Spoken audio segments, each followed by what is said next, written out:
Cordial saludo, tutor y compañeros. Vamos a presentar el trabajo de la fase 2 de evidencia de auditoría. Nuestro grupo está conformado por Giselle Mario Loaiza, Angie Hurtado Betancourt, María Alejandra Flores, María del Carmen Yara Rodríguez. Y quien les habla, Lady Vanessa Torres. Voy a hablar de la NIA 500. ¿Qué es la NIA 500? Es la forma emitida por la IAF, Federación Internacional de Contadores. ¿Y cuál es su objetivo y su importancia? Es diseñar y aplicar de forma que permita obtener una evidencia en la auditoría que sea suficiente y adecuada para lograr llegar a una conclusión razonable, en las cuales pueda buscar una opinión o un dictamen para los estados financieros. ¿Cómo se proceden las evidencias de la auditoría? Como registros contables, documentos internos y externos, observación física, confirmación de terceros, revisión analítica e indagación de gerencia. Entonces, ahorita vamos a ver los procedimientos de la NIA 500. En la auditoría, es un mecanismo que es utilizado por el auditor para obtener evidencia en esos procedimientos. Se diseñan y se aplican de acuerdo a las circunstancias y de su naturaleza del trabajo, situación que se define en etapas de planeación, considerando como el alcance y riesgo, materialidad, con los elementos fundamentales para diseñar los procedimientos usados en el trabajo de auditoría. Entonces, estos serían, en primer lugar, tenemos la inspección, que nos ayuda a la revisión física de documentos y activos. Tenemos la observación, que sería ver directamente procesos en ejecución. La comunicación externa, solicitar información a terceros. Recálculo, verificar cálculos matemáticos. Procedimientos analíticos, comparar cifras y tendencias. Indagación, preguntar al personal interno. También tenemos algunas características de la NIA 500, que sería suficiencia, cantidad de evidencia obtenida, adecuación, cantidad de relevancia de la evidencia y fiabilidad, de dónde viene y cómo se obtuvo. Cordial saludo, tutor y compañeros. Mi nombre es Gisela Mario Loaiza. A continuación voy a hacer una breve explicación sobre los tipos de evidencia de auditoría y la NIA 501. Bueno, como pueden observar en la presentación, encontramos 7 tipos de evidencia de auditoría. En primer lugar está la inspección. La inspección es la revisión física o documental de registros y activos. Como por ejemplo, aquí el auditor debe verificar facturas, contratos, autorizaciones, entre otros, ¿verdad? Tenemos la observación, que es prácticamente presenciar directamente la ejecución del proceso. ¿Eso qué quiere decir? Que el auditor debe observar, estar como presente en el conteo físico de un inventario que va a ser la entidad auditada. Las confirmaciones externas. En las confirmaciones externas, pues el auditor debe obtener evidencia mediante comunicación escrita de un tercero, como por ejemplo el auditor debe confirmar los saldos de las cuentas por cobrar con los clientes, pues con el fin de confirmar que todo esté correctamente, ¿verdad? El recálculo pues prácticamente que el auditor repita los cálculos ya realizados por la entidad, pues para confirmar que estos sean correctos. La reejecución o prueba de recorrido, aquí pues el auditor repite el proceso o el control interno, tal como lo hizo el personal de la empresa, con el fin de comprobar si el proceso funciona correctamente, el control se aplicó adecuadamente y si los resultados son confiables, ¿verdad? También tenemos el procedimiento analítico. Aquí pues es como comparar cifras, por ejemplo, comparar ingresos, gastos, márgenes de años anteriores, sí, por ejemplo, comparar los ingresos del año 2023 con los de 2024. De eso se trata el procedimiento analítico, ¿sí? Y en cuanto a la indagación, aquí pues el auditor hace preguntas tanto verbales como escritas, para obtener explicaciones, aclaraciones o datos, ya sea a personal de la empresa, como son directivos, contadores, jefes de área, ¿sí? O también puede ser a personas externas, como son los clientes, proveedores, bancos, ¿sí? Esto lo hace con el fin de obtener información que no está documentada o para confirmar o explicar, pues, ciertas operaciones.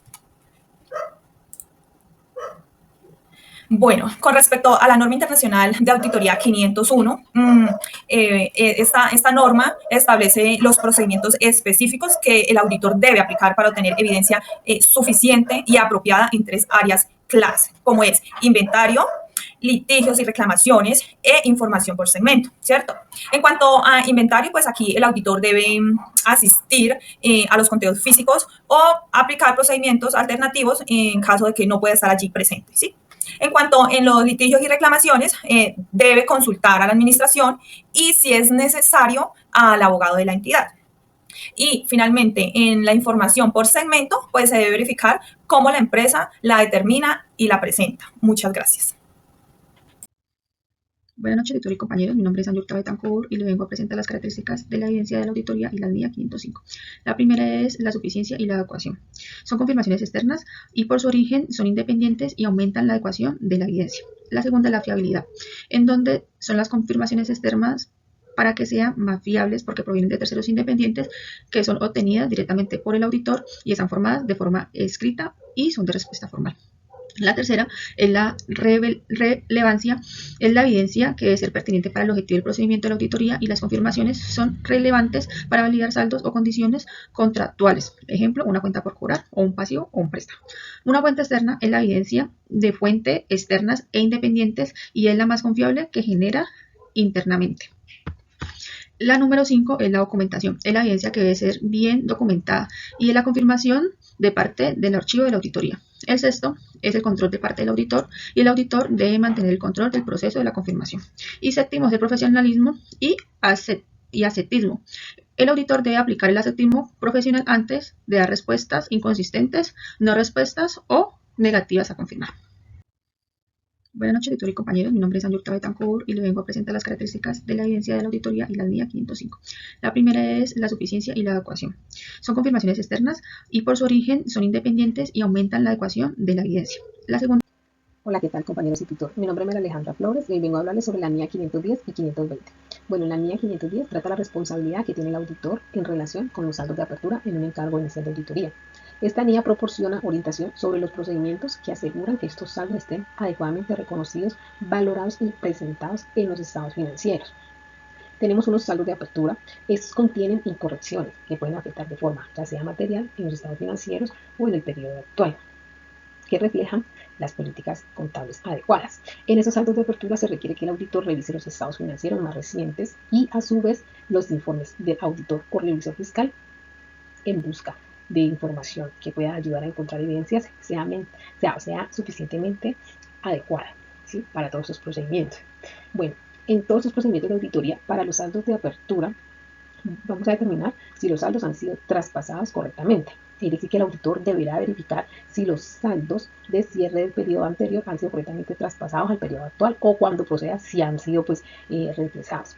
También vamos a determinar lo adecuado de las políticas contables. El auditor deberá determinar si los saldos iniciales reflejan la aplicación de las políticas totalmente adecuadas en la entidad. ¿Listo? También esos procedimientos se van a realizar revisión de papeleos, evaluar los procedimientos de auditoría aplicados en el periodo actual y aplicar procedimientos específicos para obtener dicha evidencia. Hola, ¿qué tal, compañeros y tutor? Mi nombre es Alejandra Flores y hoy vengo a hablarles sobre la NIA 510 y 520. Bueno, la NIA 510 trata la responsabilidad que tiene el auditor en relación con los saldos de apertura en un encargo inicial de auditoría. Esta NIA proporciona orientación sobre los procedimientos que aseguran que estos saldos estén adecuadamente reconocidos, valorados. Cordial saludo, tutor y compañeros. Mi nombre es Mariel Camín Yara y le hablaré de NIA 530, muestreo de auditoría. Es la aplicación de los procedimientos de auditoría a un porcentaje inferior al 100% de los elementos de una población, de forma que todas las unidades de muestreo puedan ser seleccionadas. Tenemos el muestreo estadístico en estadístico, que el muestreo estadístico es el tipo de muestreo que selecciona aleatoriamente los elementos de una muestra y aplica la teoría de la probabilidad para evaluar los resultados de la muestra, incluyendo la medición del riesgo de muestreo. El muestreo que no cumple lo anterior se denomina muestreo no estadístico. También tenemos el muestreo de atributos útiles en pruebas de controles. Se aplica en poblaciones binomales para los que los resultados puedan ser únicamente dos, cumple o no cumple. No pretende calcular el importe monetario, sino determinar los elementos de la población que cumplen la característica concreta que se pretende medir. Está el muestreo de variable, útil en pruebas sustantivas. Esta pretende alcanzar conclusiones sobre una población en términos de importe monetario de los errores en una determinada cuenta. El muestreo por unidad monetaria, MUM o Monetary Unit Sampling, MUS, y el muestreo de variables clásicas son métodos de muestreo estadístico de variable. Tamaño de la muestra.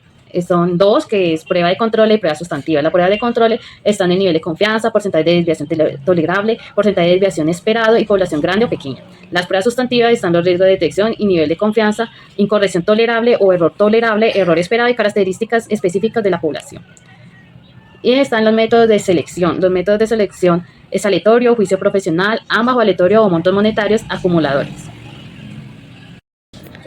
NIA 540. La NIA 540 es aplicable a la auditoría de estimaciones contables, incluida la estimación de valor razonable y las revelaciones de los estados financieros. Esta NIA trata de los lineamientos que debe tener en cuenta un auditor sobre indicadores de posibles sesgos por parte de la dirección. Tenemos los procedimientos de valoración de riesgo y actividades relacionadas. Esta se requiere que el profesional contable aplique los conceptos de la NIA 315, que es la identificación y valoración de los riesgos de incorrección material mediante el conocimiento de la entidad y de su entorno. Y la NIA 530, que es la respuesta del auditor a los riesgos valorados con el fin de disponer de las herramientas para valorar los riesgos de incorrección material que puedan presentar las estimaciones contables. Revelación de información de las estimaciones contables. En caso de que se compruebe que las estimaciones contables dan lugar a riesgos significativos, el auditor debe evaluar la adecuación de la información incluida en las revelaciones del estado financiero y considerar si debe proponer a la dirección mejoras en la presentación de la información que permitan disminuir la incertidumbre en la estimación. Manifestaciones escritas y documentación. El auditor podrá obtener manifestaciones escritas por parte de la dirección de los responsables de gobierno de la entidad, donde exprese la razonabilidad de la hipótesis y los métodos empleados en la elaboración de las estimaciones contables. Aspectos que debe atender el auditor en la valoración de los riesgos. Primero es conocer el marco de la información financiera aplicable. Segundo es comprender las estimaciones contables realizadas por la administración. Y tercero es verificar los hechos posteriores al cierre. Preguntas que le ayudará al auditor a evaluar las medidas utilizadas por la administración. Una de ellas, ¿cuál fue el método utilizado por la administración para obtener una estimación? ¿Cumple los requerimientos de los estándares internacionales? ¿Qué controles existen en la administración de la entidad para el cálculo de una provisión? ¿Y qué hipótesis formuló la administración? Esto es todo. Muchas gracias.